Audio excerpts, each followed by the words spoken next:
Hello मेरे प्यारे बच्चों, तो कैसे हैं आप लोग। उम्मीद करते हैं आप लोग अच्छे होंगे। आज हम इस वीडियो में देखने जा रहे हैं चैप्टर 2 भारत में राष्ट्रवाद।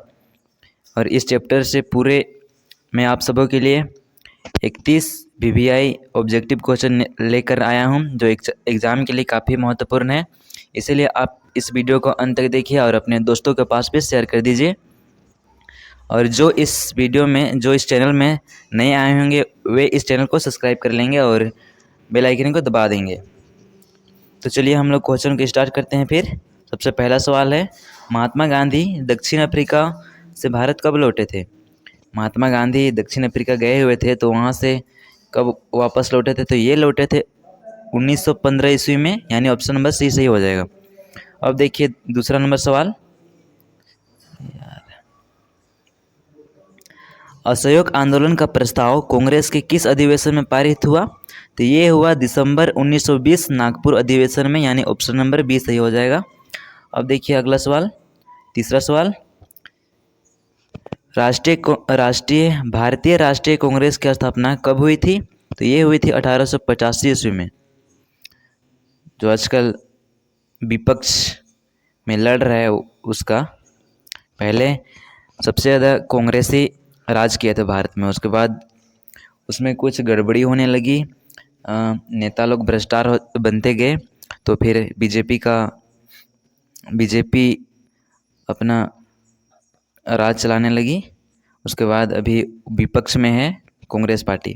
तो देखिए चौथा नंबर सवाल, गांधी जी ने किस वर्ष बिहार के चंपारण इलाके का दौरा किया था। तो ये किया था 1917 में, ऑप्शन नंबर बी सही हो जाएगा। अब देखिए अगला पांचवा सवाल, असहयोग आंदोलन के दौरान अवध में किसानों का नेतृत्व किसने किया। असहयोग आंदोलन के दौरान अवध में किसानों का नेतृत्व किसने किया। ये किए थे बाबा रामचंद, ऑप्शन नंबर ए सही हो जाएगा। अब देखिए अगला सवाल, छठा नंबर, जालियांवाला बाग हत्याकांड किस वर्ष पारित हुआ था। तो ये हुआ था 1919 ईस्वी में। 1919 ईस्वी में, ध्यान रखिएगा, ऑप्शन नंबर बी सही हो जाएगा। अब देखिए सातवां सवाल, उस सन्यासी का नाम बताइए जो फिजी में एक गिरमिटिया मजदूर थे। उस सन्यासी का नाम बताना है जो फिजी में एक गिरमिटिया मजदूर थे। तो ये थे बाबा रामचंद, ये गिरमिटिया मजदूर थे। अब देखिए अगला सवाल, आठवां नंबर, असम में बागान श्रमिकों पर असहयोग आंदोलन का क्या प्रभाव पड़ा। तो ये उनको क्या प्रभाव पड़ा, तो ये बागानों को छोड़कर घर की ओर चले गए, ऑप्शन नंबर सी। अब देखिए अगला सवाल, 9 नंबर सवाल, सरदार वल्लभ भाई पटेल ने किस किसान आंदोलन का नेतृत्व किया। तो ये किए बारदोली आंदोलन का नेतृत्व, यानी किसान आंदोलन, ये बारदोली आंदोलन था। अब देखिए अगला 10वां सवाल, साइमन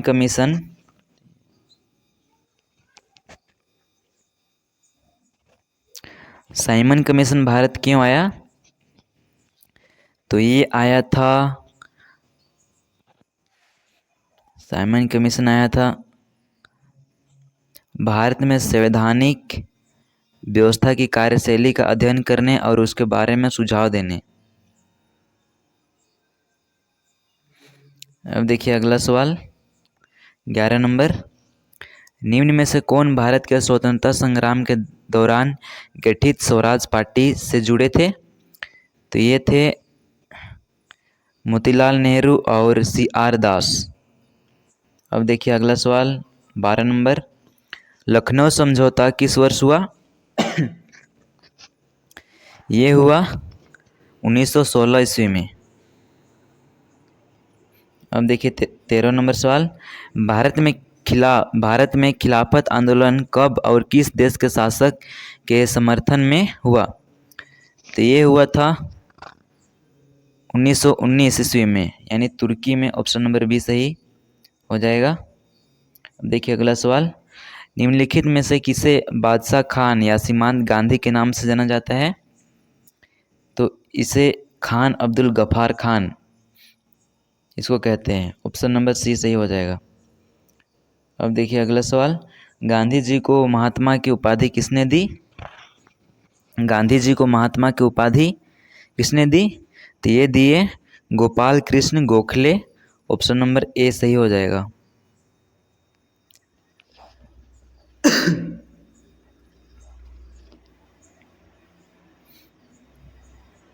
अब देखिए 16 नंबर सवाल, चोरा चोरी के हिंसात्मक घटना के बाद गांधी जी ने किस आंदोलन को वापस ले लिया? चोरा चोरी के हिंसात्मक घटना के बाद गांधी जी ने किस आंदोलन को वापस ले लिया? तो ये ले लिए असहयोग आंदोलन को। Option number B right answer. अगला सवाल देखिए, जालियांवाला बाग हत्याकांड के उपरांत किस समिति का गठन किया गया था? ये किया था एक जालियांवाला बाग हत्याकांड के दौरान उपरांत किस समिति का गठन किया गया था? तो ये सेंटर समिति का गठन किया गया था। अब देखिए 18 नंबर सवाल, गांधी जी ने सविनय अवज्ञा आंदोलन का आरंभ किस कार्य से किया? दांडी यात्रा से किए थे। अब देखिए अगला सवाल 19 नंबर, राजनीतिक गतिविधियों को कुचलने और बिना मुकदमा चलाए जेल में बंद रखने का प्रावधान किस एक्ट में था? तो ये रोलेक्ट एक्ट में था। एक ऐसा कानून था जो कोई अपराधी गलती करता है तो उसको मतलब कुछ एक्शन कुछ नहीं लिया जाता है उसके ऊपर, डायरेक्ट उसको जेल में बंद कर देते हैं। इसी को कहेंगे हम लोग रोलेक्ट एक्ट। अब देखिए अगला सवाल 20वां नंबर, गांधी इरविन समझौता कब हुआ? गांधी इरविन समझौता ये 5 मार्च 1931 ईस्वी को हुआ था। अब देखिए अगला सवाल, महात्मा गांधी ने नमक कानून कब भंग किया? तो ये किए थे 6 अप्रैल 1930 ईस्वी को। कब किए थे? 6 अप्रैल 1930 ईस्वी को। ठीक है। अब देखिए अगला सवाल 22 नंबर का क्वेश्चन, दलितों के लिए अलग निर्वाचन क्षेत्र की मांग किसने की थी? दलित यानी पिछड़े वर्ग के लिए अलग निर्वाचन क्षेत्र की मांग किसने की थी? तो इसका सही आंसर हो जाएगा option number B, doctor Bhimrao Ambedkar ji ने दलितों के लिए अलग निर्वाचन क्षेत्र की मांग किए थे। अब देखिए 23 नंबर का सवाल, हिंद स्वराज नामक पुस्तक की रचना किसने की थी? ये किए थे महात्मा गांधी यानी ऑप्शन नंबर सी सही हो जाएगा। अब देखिए अगला सवाल 24 नंबर, पूर्ण स्वराज की मांग कांग्रेस के किस अधिवेशन में स्वीकार किया गया?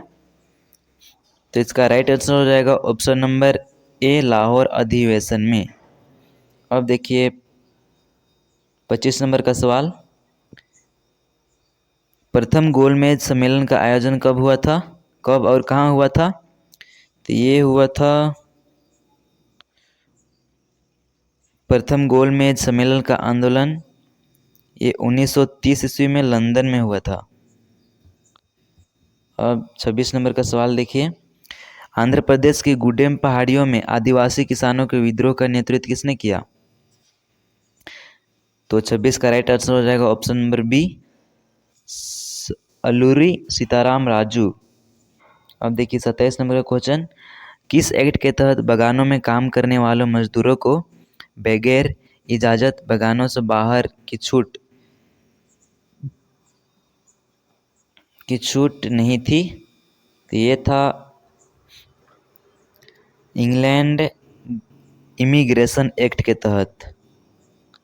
अब देखिए 28 नंबर का क्वेश्चन, भारत के लिए डोमिनियन स्टेट का गोलमोल सा ऐलान किस वायसराय ने किया? भारत के लिए डोमिनियन स्टेट का गोलमोल सा ऐलान किस वायसराय ने किया? तो ये किए लॉर्ड इरविन ने, यानी ऑप्शन नंबर बी सही। अब 29 नंबर का सवाल देखिए, स्वतंत्रता मेरा जन्मसिद्ध अधिकार है और मैं इसे लेकर रहूँगा, यह नारा किसने दिया था? स्वतंत्रता मेरा जन्मसिद्ध अधिकार है और मैं इसे लेकर रहूँगा, यह नारा दिए थे बाल गंगाधर तिलक, यानी ऑप्शन नंबर सी सही हो जाएगा। अब देखिए 30 नंबर का क्वेश्चन, भारत छोड़ो आंदोलन कब हुआ था? तो ये हुआ था 1942 ईस्वी में। अब इस वीडियो का अंतिम क्वेश्चन देखिए, करो या मरो का नारा किसने दिया था? तो ये दिए थे महात्मा गांधी। तो मेरे प्यारे बच्चों, वीडियो कैसे लगा? अगर अच्छा लगा होगा तो अपने दोस्तों के पास शेयर कर देना है, और जो इस वीडियो में नए आए होंगे वे चैनल को सब्सक्राइब कर देंगे और बेल आइकन को दबा देंगे, और ज़्यादा से ज़्यादा अपने दोस्तों के पास शेयर करना है और उन लोगों को बोलना है कि अब एग्ज़ाम सामने पहुंच गया है, अब पढ़ाई करना है। तो ठीक है, हम लोग मिलते हैं अगले वीडियो पर।